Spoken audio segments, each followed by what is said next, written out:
Assalamualaikum warahmatullahi wabarakatuh. Kembali lagi dengan kita di channel Paguyuban Nur Ahad, channel yang insya Allah akan membahas dunia spiritual dan kehidupan sehari-hari supaya kita mendekatkan diri kepada Allah berkaitan dengan mungkin melalui ilmu spiritual khususnya Asampurnan supaya memantapkan iman kita, menjadikan diri kita lebih dekat dan lebih dekat lagi kepada Allah Subhanahu wa taala. Pada kesempatan hari ini, insya Allah kita akan membahas berkaitan dengan syariat aturan Islam, bagaimana kita menyikapinya untuk menjadikan aturan diri kita berkehidupan bermasyarakat sehari-hari. Mungkin sebelum masuk ke pembahasan, jangan lupa subscribe, like, komen, dan share. Baik, terima kasih. Mungkin sebelum masuk ke pembahasan berkaitan dengan syariat tadi, ini ada beberapa pertanyaan dari teman yang masuk ke saya pribadi. Mungkin saya mau ulas sedikit. Ada 5 pertanyaannya. Oke, yang pertama pertanyaannya, ini saya nggak sebutkan ya dari mana datangnya pertanyaan. Intinya adalah pembahasannya saja. Jadi pertanyaan pertama adalah orang yang baik itu yang seperti apa menurut sampean, menurut saya berarti ya. Jadi kalau menurut saya orang yang baik itu yang seperti apa? Sebetulnya simple ya. Orang yang baik kalau menurut saya pribadi adalah orang yang hari ini itu lebih baik daripada kemarin dan hari besok itu lebih baik daripada hari ini. Nah, jadi berkaitan dengan itu ya tentunya dengan kehidupan sehari-hari ya. Jadi kita yang kemarin mungkin ibadahnya kurang baik, terus kita perbaiki lagi untuk menjadi lebih baik lagi. Mungkin yang kemarin kita hatinya masih goyang, masih kemana-mana, masih suka membicarakan orang lain yang tidak baik dan lain sebagainya. Tentunya kita sikapi, kita perbaiki, ke depannya lebih baik. Mungkin seperti itu jawaban simpelnya. Mungkin satu orang dengan orang yang lain mempunyai versi yang masing-masing. Cuman garis besarnya seperti itu. Pastinya orang yang baik itu adalah orang yang hari kemarin, hari ini itu lebih baik daripada hari kemarin. Dan hari esok insya Allah lebih baik dari hari ini. Jadi ada peningkatan yang lebih baik. Itulah orang yang baik menurut saya seperti itu. Oke, pertanyaan yang kedua tadi adalah terus orang yang tidak baik itu yang seperti apa ya? Berkaitan dengan mungkin pertanyaan ini orang yang tidak baik itu seperti apa? Justru kalau menurut saya orang yang tidak baik itu adalah orang yang merasa dirinya itu lebih baik daripada orang lain. Karena dengan demikian orang tadi yang merasa baik tadi tidak bisa mengoreksi dirinya gitu karena merasa dirinya lebih baik daripada orang lain. Karena maka yang baik itu ya jadi kita harus bisa lebih bijak lah. Jangan pernah merasa diri kita itu lebih baik daripada orang lain. Karena kebenaran yang hakiki itu tentunya tadi seperti yang biasa saya sampaikan itu hanya hak milik Allah. Itu yang paling utama. Untuk yang ketiga mungkin semua orang pastinya mempunyai masa lalu. Jika masa lalu kita tidak baik, mengakibatkan apapun yang kita lakukan saat ini dipandang rendah orang lain, walaupun yang kita lakukan itu sebuah kebenaran, terus apa yang kita lakukan. Kalau memang masa lalu orangnya, jadi setiap manusia yang hidup itu pasti mempunyai masa lalu. Entah itu masa lalu yang baik atau yang buruk pasti punya masa lalu. Kalau masa lalu yang kita lakukan itu tidak baik, mengakibatkan apa yang kita lakukan saat ini dipandang rendah orang lain atau tidak dianggap orang lain, walaupun yang kita sampaikan adalah sebuah kebenaran, ya itu sebetulnya kalau bagi saya sendiri tidak apa-apa. Nanti kita cocokkan saja nanti di yaumul hisab, di padang mahsyar, kan begitu. Karena itu tadi, kita nggak akan tahu. Kalaupun kita seandainya berbuat baik ataupun apapun itu tidak dianggap sama orang lain, nggak apa-apa. Yang penting niat kita adalah lillahi ta'ala. Paling utama itu. Kalau orang tidak memandang kita nggak apa-apa. Namanya manusia itu baik saja kita dipandang. Belum tentu kita cocok, belum tentu kita dipandang baik. Apalagi kita pernah melakukan hal yang tidak baik. Pasti pandangan orang tersebut, kalau memang dia tidak bisa menjaga hatinya, pasti pandangan terhadap kita pasti banyak negatif. Seperti itu. Jadi nggak apa-apa, nggak usah bingung, nggak usah ribet. Yang penting kita lillahi ta'ala saja. Yang penting kita niatnya kita berperilaku baik itu karena hidayah datangnya dari Allah, kita jalankan yang terbaik. Kalau orang nggak cocok ataupun bicara siapa yang benar, siapa yang salah, nanti kita cocokkan di padang mahsyar, di yaumul hisab saja, di hadapan Allah langsung. Itu saja. Terus yang keempat, di dunia spiritual khususnya kesampurnan, apakah benar agar bisa mencapai kesempurnaan rasa hidup di dunia harus bisa membunuh nafsunya terlebih dahulu? Ini kadang-kadang pemahamannya yang kurang tepat ya. Jadi kalau kita masih hidup itu nafsu tidak akan mungkin bisa dibunuh. Jadi selagi kita masih hidup di dunia, di alam yang fana, kalau bahasanya seperti itu nafsu tidak akan mungkin bisa dibunuh. Yang bisa adalah nafsu itu dikendalikan. Makanya kita belajar pengetahuan kesampurnaan itu fungsinya seperti itu, untuk mengendalikan hawa nafsu kita. Jadi mengontrol hawa nafsu kita supaya kita bisa menjaga diri, menjaga lesan, menjaga pandangan, lain sebagainya. Supaya tetap insya Allah qalbu kita dalam kondisi baik. Supaya lebih dekat kepada Allah. Seperti itu. Jadi kalau belajar di kesampurnaan pun tidak diajarkan dan tidak ada namanya nafsu bisa dimatikan. Tidak bisa. Yang bisa hanya dikendalikan. Kalau orang itu bisa, kalau seandainya orang ada yang berbicara supaya kita bisa sempurna, itu kita harus bisa membunuh hawa nafsu. Hawa nafsu tidak bisa dibunuh. Jadi kalau ada yang bilang, kalau menurut saya pribadi ya, ada pelaku spiritual yang manapun kalau bilang hawa nafsu, dibunuh dulu hawa nafsunya, baru bisa dia mencapai kesempurnaan. Tidak bisa. Hawa nafsu itu akan selesai misinya, akan selesai tugasnya berbarengan dengan dicabutnya ruh manusia dari jasadnya.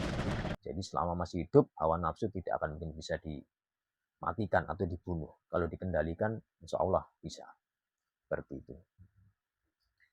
Yang kelima, di spiritual saat mengobati orang menggunakan media air dan doa, itu awalnya dasarnya dari mana? Nah ini kalau berkaitan dengan itu, memang saat Rasulullah pun pernah melakukan hal yang serupa ya. Bahkan saat itu ada sumur aja mohon maaf, diludahi sama Rasulullah. Atau ada orang sakit diludahi sama Rasulullah. Itu sembuh. Kalau air tadi yang tadinya tidak baik atau beracun lain sebagainya bisa menjadi netral. Seperti itu. Karena eh, molekul air itu ya, air itu saat didoakan itu kristal molekulnya itu berubah menjadi kristal, menjadi lebih baik, menjadi luar biasa. Namun saat air tersebut dipaparkan dengan ucapan yang jelek, menyebut kata-kata yang buruk, itu molekulnya menjadi pecah, menjadi hancur, tidak beraturan. Seperti itulah kuasa Allah. Jadi kalau ada yang bilang, kalau mengobati orang menggunakan media air itu istilahnya menambah jin di dalam dirinya yang diobati dan lain sebagainya, itu bohong. Berarti mohon maaf, berkaitan dengan pemahaman tauhid di sini itu berarti lemah pengetahuannya. Jadi menurut dia, ya namun saya tidak menyalahkan karena bagaimanapun pengetahuan orang berbeda-beda, kemantapan orang pun berbeda-beda. Tapi kalau menurut saya, Rasulullah pernah mengajarkan, pernah melakukan hal yang seperti itu. Jadi ya nggak apa-apa. Yang penting kita doa ya lillahi ta'ala, dasarnya datangnya dari Allah tadi. Nah, mungkin itu pertanyaan yang singkat. Pertanyaan ada 5 poin, saya jawab singkat. Mungkin selebihnya kita ngobrol santai, tanya jawab sama rekan saya di balik layar. Mungkin ada pertanyaan berkaitan dengan tadi, dengan syariat yang kita jalankan, berkehidupan bermasyarakat sehari-hari. Kalau buat sehari-hari kita kerja itu gimana buat penanggapannya Mas? Biar kita bisa selaras, bisa baik buat sesama rekan kerja, walaupun rekan kerja kita itu kurang baik, itu gimana? Iya, jadi begini ya. Saat kita kerja, khususnya ya mungkin kerja tim ya, jadi tidak kerja hanya sendiri saja. Otomatis itu kan membawa sifat dasar manusia. Jadi sifat dasarnya atau sifat orang satu dengan orang yang lain kan pasti berbeda. Si A sifatnya seperti apa, si B sifatnya seperti apa kan begitu. Nah, itu kadang-kadang menimbulkan mungkin eh, ketidaknyamanan atau ketidakcocokan karena ada yang kerja serius dan ada yang kerja tidak serius atau kurang serius. Kita sudah serius, kita sudah kerja baik, yang lainnya tidak baik atau mungkin yang lainnya tidak serius, hanya cuma mengandalkan apa ya, kedekatannya dengan pimpinan atau apa bahasanya seperti itu. Perlu diingat kita kerja dari rumah itu niatnya adalah ibadah. Ibadah lillahi ta'ala mencukupi kebutuhan kita dan keluarga kita. Jadi yang paling penting adalah yang kita lakukan itu adalah lillahi ta'ala. Yang kita cari adalah barokah yang datangnya dari Allah. Mungkin boleh mereka dapat gajinya sama kita karena memang kerjanya sama. Namun berkaitan dengan keseriusan kerja yang tidak sama tadi, mereka sembrono semaunya sendiri ya kan. Kita serius, kita lakukan dengan aturan yang sudah berlaku. Itu otomatis insya Allah berkahnya berbeda gitu. Berkaitan dengan rezeki yang kita terima. Mungkin boleh hasilnya sama, tapi berkaitan dengan berkah pasti berbeda. Banyak contohnya, orang gajinya sama, namun kehidupannya berbeda. Lebih mungkin yang insya Allah lebih berkah, lebih hidupnya lebih makmur, lebih apa lain sebagainya. Namun yang tidak berkah tadi, atau mungkin kurang berkah atau kurang baik dalam mendapatkannya, ya seperti itu. Akhirnya ya tidak akan ada cukupnya, tidak akan ada puasnya. Karena itu sebetulnya melatih jiwa, melatih diri kita itu supaya mensyukuri nikmat tadi. Kalau orang itu kerjanya baik, kerjanya serius, banting tulang serius, memeras keringat serius, otomatis dia juga akan lebih syukur. Lebih syukur dan lebih hati-hati menjalankan atau menggunakan apa yang telah dia dapatkan. Tapi kalau dia mendapatkannya asal-asalan, semaunya dia sendiri, tidak sesuai aturan, ya otomatis dia buangnya juga gampang. Akan cepat habis. Seperti itu. Jadi yang penting kembali ke diri kita ya. Yang jangan pernah kita berpikiran orang lain tuh kerjanya asal-asalan. Kenapa saya tidak bisa asal-asalan kayak mereka? Jangan. Jangan pernah kecewa dengan perbuatan baik yang sudah dilakukan. Kalau kita sudah melakukan hal yang terbaik semampu kita, jangan pernah kecewa, jangan pernah merasa iri dengan orang yang tidak baik. Irilah dengan orang yang lebih di atas kita, jangan di bawah kita. Di atas kita ini maksudnya berkaitan dengan keseriusan kebaikan dalam melakukan ibadah atau pekerjaan ya, bukan berkaitan dengan kekayaan karena kaya dan tidak kaya itu takdir yang datangnya dari Allah. Mungkin seperti itu. Buat orang yang tipikal harusnya ditegur itu merubah itu, orangnya itu malah merasa emosi, merasa dia itu paling benar. Menurut sampean itu kita tanggapannya gimana sebagai orang yang menegur? Jadi begini ya, kita menegur orang atau kita mengingatkan orang yang berperilaku tidak baik atau kurang baik. Itu ibaratnya kita mengingatkan di bajunya atau di badannya dia itu ada binatang yang berbisa. Jadi ibarat di bajunya di sini tuh ada lebahnya yang berbisa nempel atau mungkin kalajengking atau mungkin lipan di situ. Saat kita ingatkan, Mas atau Mbak atau Pak atau Dek, di bajumu ada lipannya, di bajumu ada lebahnya. Itu selayaknya harusnya yang ditegur itu kira-kira harusnya berterima kasih atau malah marah. Seharusnya mah ya berterima kasih, cuma Ya, kan tipikal orang kan beda-beda itu Mas, gimana? ya, justru itu. Harusnya kan berterima kasih. Kalau orang yang, maaf, kalau orang yang sehat, orang yang waras, orang yang cerdas, orang yang mau berpikir, itu pasti terima kasih. Namun, kalau orang yang sebaliknya, ya otomatis responnya akan lain. Maka dari itu yang penting kita sesama manusia, hablumin nanasnya sudah kita jalankan. Jadi kita saling mengingatkan, saling mengajak merangkul ke kebenaran itu saja. Kalau orang sikapnya tidak baik terhadap kita, kita melakukan kebenaran ya sudah tidak apa-apa. Yang penting kita niatnya baik. Ya, setidaknya kita sudah menggugurkan kewajiban kita sebagai sesama manusia, sesama umat muslim supaya menegur untuk berperilaku baik. Apa Seperti itu. perlu itu dilaporin aja ke atasan apa perlu didiemin kan, kayak gitu juga orangnya kan gimana ya, tipikal orang yang kayak gitu susah. Kalau bicara masalah dilaporkan dan tidak dilaporkan, itu tergantung tergantung konteksnya ya. Dia fatal atau tidak fatal berkaitan dengan dunia kerja tadi. Kalau mungkin fatal, kalau mau dilaporkan, ya monggo nggak apa-apa.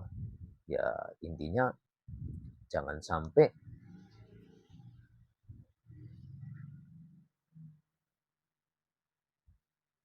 intinya jangan sampai saat kita itu niatannya baik, niatan kita itu hanya untuk membenarkan atau mengajak benar orang lain supaya terciptanya suasana kerja yang baik, malah menjadikan kita seolah-olah kita orang yang suka mengadu-adu dan orang yang suka mencari muka. Jangan sampai seperti itu. Makanya kita juga harus memposisikan diri kita di posisi yang tepat. Itu saja. Jadi kita harus lihat situasinya berkaitan dengan itu tadi. Fatal dan tidak fatalnya. Nah, seperti itu.